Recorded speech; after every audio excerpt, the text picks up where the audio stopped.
My neighbor built a $52,000 stone wall on my gas easement. Now he pays me $5,200 monthly, or 18 families freeze. I'm Rachel Davis, a single mom working data entry in suburban Georgia, and I inherited a 0.3-acre lot from my grandmother 9 years ago with one critical asset, a 16-foot gas easement supplying 18 homes. 11 of those properties belong to my neighbor, a landlord with 23 rental units who drives a Range Rover.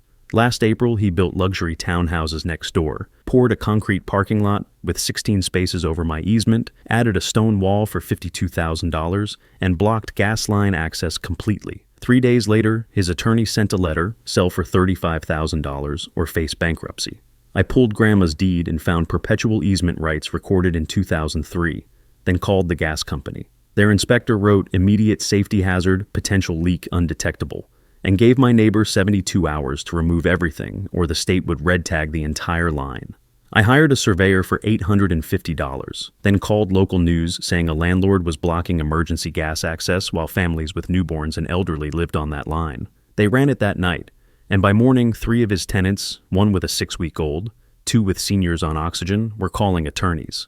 The county issued violations for unpermitted construction. He threatened countersuits, but I showed my attorney everything including his threat letter, which she called textbook intimidation with public endangerment. The State Utility Commission opened an investigation, and 5 days later he called with his voice breaking, because his lender threatened to call his commercial loans within 14 days if the violation wasn't resolved.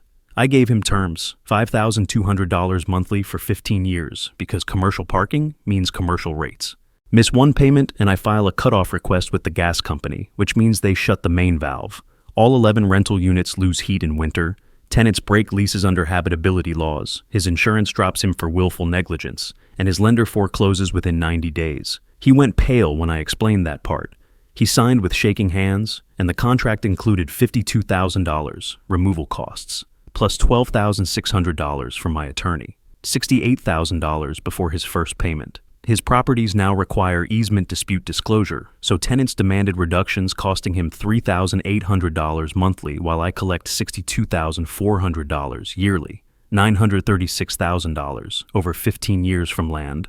I almost sold for $35,000 because I was scared. Last month, a buyer walked after seeing utility cutoff risk in disclosures, dropping his value $83,000. My daughter starts college next year. Full ride, easement fund. Comment if you've been threatened by power. What did you do?